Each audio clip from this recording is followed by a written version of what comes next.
The Brooklyn Nets 2018-2019 season is full of ups and downs. Before the regular season officially started, the Nets were just seen by many as a team that's stuck in no man's land. We don't know how good they were going to be, we don't know what their future plan was. Their future was filled with uncertainty, and their young rising star Kyrie Irving, who averaged 18.4 points, 4.3 rebounds, and 3.7 assists, suffered a gruesome ankle injury that kept him sidelined for nearly 3 months. However, the Nets were able to conquer the difficulties and ended the season with a 42-40 record. They made the playoffs for the first time in 4 years, and they found themselves competing with a third seed in the first round in the 2019 playoffs. The same could also be said about DAngelo Russell, Brooklyn's new franchise player. When the 23-year-old first got drafted by the Lakers, he was seen as the next Lakers legend, but his rookie season was mediocre. DAngelo always get benched by Byron Scott in crunch time, and Kobe was the only Lakers that people care about. When your teammate is a top 10 player of all time and he is about to retire, you know you're not going to get that much attention. And in D'Lo's sophomore season, we all know what happened. It gave him a lot of trouble and his reputation was ruined. On the court, DAngelo got booed and he was ignored by his own teammates. In the locker room, nobody wanted to talk to him, and D'Lo was basically isolated. DAngelo Russell's work ethic got questioned. People thought he was way too immature. After trading D'Lo to the Nets, Magic Johnson told the media that he needed a leader that people want to play with. In the 2017-2018 season, D'Lo only played 48 games and he didn't break out the way many people thought he would. But there is a reason why DAngelo Russell is the second overall pick. D'Lo is immensely talented and he wants to prove doubters wrong. DAngelo did exactly what he wanted to do in the 2018-2019 season. In the 81 games that he played this year, D'Lo averaged 21 points, 3.9 rebounds, and 7 assists, and get named an All-Star. DAngelo averaged career highs in multiple categories, and he only missed 1 game in the regular season. DAngelo this season also showed us that he got ice in his veins. On March 19th, D'Lo scored a career-high 44 points against the Kings, and 27 of them were scored in the fourth quarter.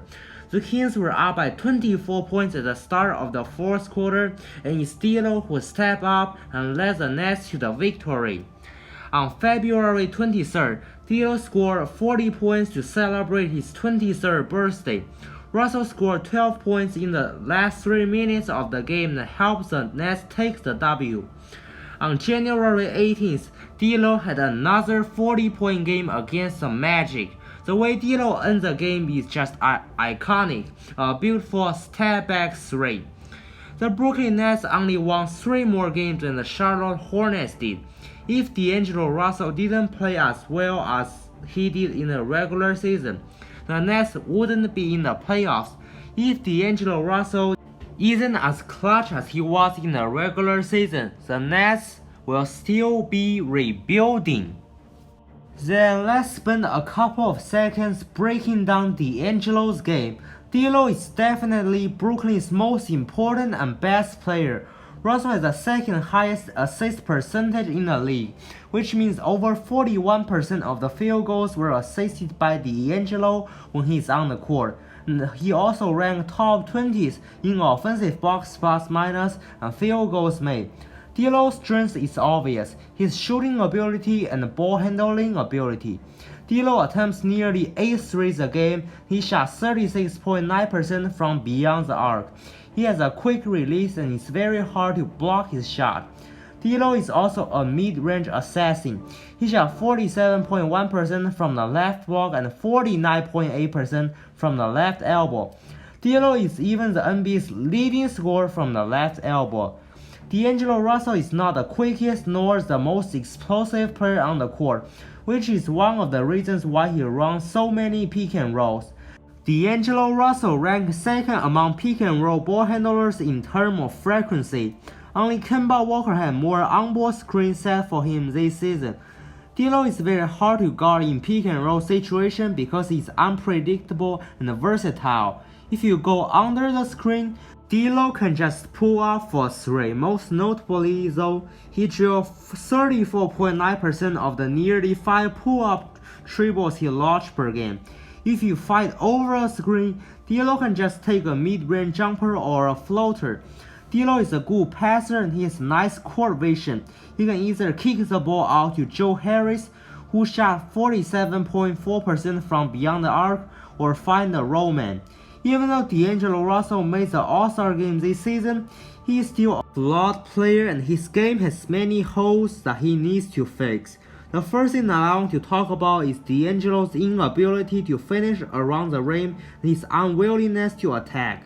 D'Lo this year took 400 shots in the restricted area and he only shot 50% from that range. In contrast, Kyrie Irving took 447 shots in the restricted area and he shot 55.7% from that range. Also keep in mind that Kyrie Irving played 14 less games than D'Lo did.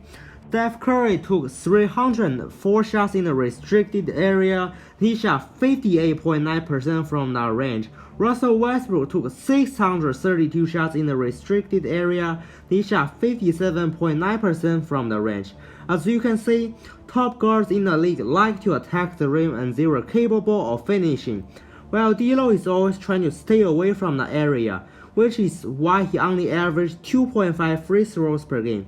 In my opinion, I think this has a lot to do with DAngelo's lack of athleticism and explosiveness. D'Lo is one of the slowest guards in the entire league and sometimes he cannot even get to the rim, which is why he sometimes just shoot a contested jumper. When he gets to the rim, he's always trying to avoid contact. DAngelo is slow and the fact that he only has a 30-inch vertical really hindered his growth as a finisher. And on the defensive end, D'Lo has a long way to go. He put more effort into playing defense, but obviously, he's still a below-average defender. He still needs to work on that aspect of the game, so one day he could get better and better defensively. The one thing that I think changed DAngelo Russell this season is his mentality. When he left LA, he was seen as an immature kid that didn't work hard enough. When he left LA, he was seen as a snitch that get abandoned by Magic Johnson. But this season, D'Lo is a lot more mature. He works a lot harder. He takes the game more seriously. Just take a look what Jared Allen said. He has been through a lot, but he has grown because of it, Allen said. Even when he doesn't have a good game or when he is off and someone else needs to take his place, he is still doing stuff others don't say. On the bench talking to us, helping us out, making defensive and offensive ratings. It says a lot about his selflessness and it gives us a lot of energy. It shows that even when he has a bad game, he could easily be pouty and be sad. He wants to be a part of the team and see us improve and be in the game. That's growth right there. Last summer, DAngelo chose to stay in Brooklyn instead of going home because he wants to step his game up. He changed his diet completely in order to be a better player. DAngelo embraced Brooklyn and he wants to stay in Brooklyn. He is not perfect, but they cannot let him go. Before wrapping up this video, let me briefly talk about Kyrie Irving, who the Nets are going to sign this summer. What's the point of signing Kyrie Irving if you cannot sign KD? Kyrie Irving is one of the better point guards in the league. He's a top 15 player, but he cannot lead a team. He cannot be the best player on a championship team. We saw what happened this year, and it's clear that Kyrie Irving is not someone that can be a leader in the locker room. Signing Kyrie Irving can probably help you win 50+ games. Signing Kyrie Irving can probably help you pass the first round. But if you let DAngelo Russell develop, he can basically do the same thing. So you are going to let D'Lo walk and then sign a player that one day D'Lo can possibly be as good as? That feels weird. So guys, this is today's video. Before ending today's video, I want to give a quick shout out to Noah's Output. He not only subscribed to my channel, but he also shared some of my videos on Twitter. I want to thank him for helping me out. So I just want to make a brief video talking about DAngelo Russell and why the Brooklyn Nets needs to resign D'Lo. So if you like this video, smash the like button and subscribe and leave a comment down below. Be sure to subscribe. With that being said, I am out. Peace.